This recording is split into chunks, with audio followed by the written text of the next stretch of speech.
Good morning, spiritual companions. Today we are reading God, the Substance of All Form by Joel S. Goldsmith. Continuing Chapter 3, Individual Consciousness as Law. Page 42. No power in effect. As infinite individual consciousness, each one of us is a world unto himself, and each one has to find himself to be the law of life unto his own being, the kingdom of his own being. Nothing exists separate from consciousness. The power is in the consciousness that produces the effect, and not in the effect itself. It is only while we believe that the power is in the effect that we continue seeking the demonstration of things. In 1948, a call came for me to go to Hawaii. The call for help was the apparent reason for making the trip, but as it developed, that was but a decoy, because the help given was only a small part of the outcome. Among other things, the opportunity came to meet one of the Hawaiian chiefs, who told me about the difficulties his people experienced during the Depression, and how they met together to try to rediscover the principle underlying the demonstrations made by the early tribes. One day when he was pondering this question, it unfolded to him that if he were in the water drowning and could reach up and catch hold of a raft, it would save him.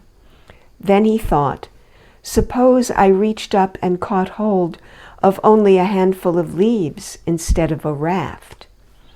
With that idea came the realization that the same spirit which was in the raft was also in the leaves, and that the sustaining spirit which would hold him up was neither the raft nor the leaves, but the spirit itself.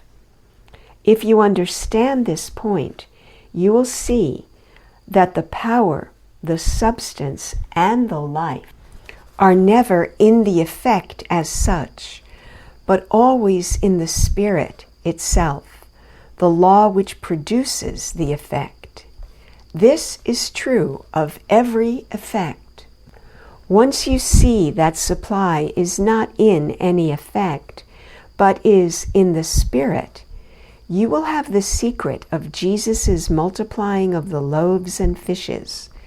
Then you will see that the same sustaining spirit is as much in the dollar bill as it is in the $1,000 bill.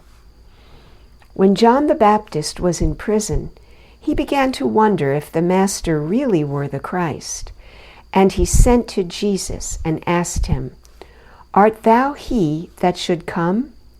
To which Jesus replied, "Go and shew John again those things which ye do hear and see. The blind receive their sight, and the lame walk. The lepers are cleansed, and the deaf hear. The dead are raised up, and the poor have the gospel preached to them. And blessed is he whosoever shall not be offended in me."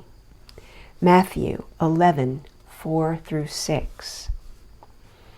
If the principle that performs the miracles is not perceived, the real truth is lost.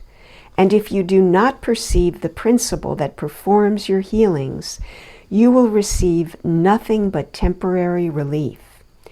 You must understand that it is not the raft which supports you, but it is the Spirit of God appearing as the raft. Spirit underlies all effect.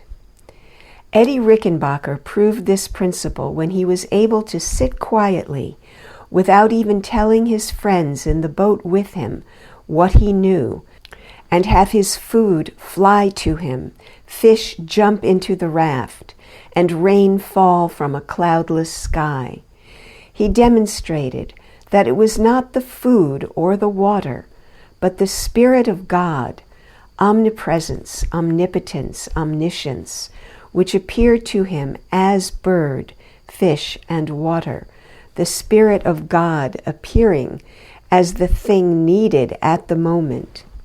Never again look out at the world, at things, and think that anything is your need. It is the omnipresent Spirit of God which fills the need, and if it must appear as money, it will, or if it must appear as food, health, home, or companionship, it will.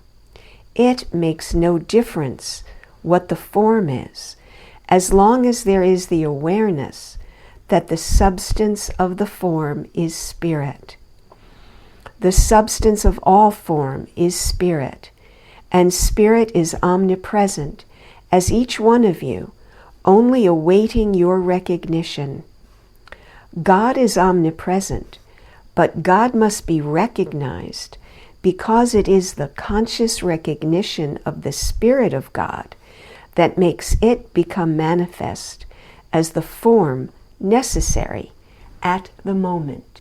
Once we gain the realization that God, Spirit, is the consciousness of individual being, and that nothing exists separate from this consciousness, we shall begin to see that it is the Spirit of God in the leaves or in the raft that would support us, that it is the Spirit of God in the 10-cent piece that would pay our way to any place in the world, that it is the Spirit of God in the few loaves and fishes that would feed 5,000. We shall begin to see that supply is not in the dollar bill, but in the Spirit of God that produces it. Let us never forget that. Let us not place our dependence upon a dollar bill or a bond, but upon the Spirit of God that brings them to us. If we were to lose all that we have at one blow, that same Spirit could produce it for us again. Until we become so at one with the Spirit of God appearing as effect, that we are never tempted to believe that power is in effect, we shall find that the Spirit of God does not operate in our experience, and we shall be on the fluctuating human plane of having much today and nothing tomorrow. Until there is an awareness and recognition of the Spirit of God as the substance, power, and law of all effect, it is as if there were no Spirit of God.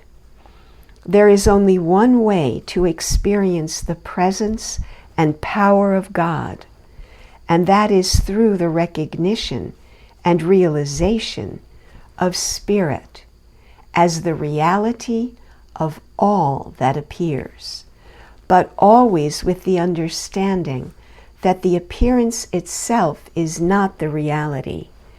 Concern for the effect persists only as long as there is the belief that the power, law, or reality is in the effect. The moment there is a realization that the consciousness, the Spirit of God appears as effect, there will no longer be concern for the effect. Let this be our theme.